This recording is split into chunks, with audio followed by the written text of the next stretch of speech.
Sabi nga natin, ang BFAR po ay nagdeklara na po na negative sa red tide toxin. Ang katubigan po ng Anda at saka Bulinaw dyan po sa Pangasinan.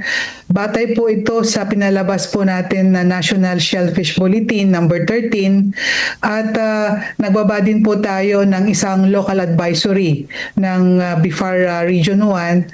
So ang ibig sabihin lang po nito, lifted na po, di ba? Lifted na po yung ban sa pagkuha, pagbenta at pagkain po ng shellfish, particularly po yung talaba, tahong at yun pong alamang.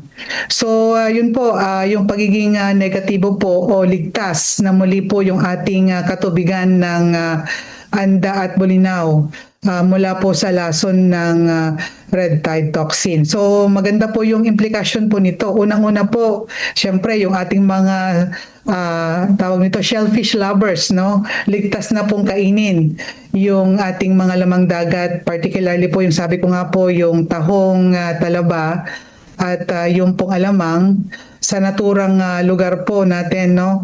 And pangalawa, syempre, ang pinaka-importante dito, bumalik na po yung kabuhayan at operasyon po natin sa atin pong shellfish industry. So, maari na pong manghuli, mag-ani at magbenta at mangolekta, syempre, yung ating pong mga mangingisda matapos po na mawalan po sila ng kita. So, we started this ng January. Nag-lift tayo ng February, and then after the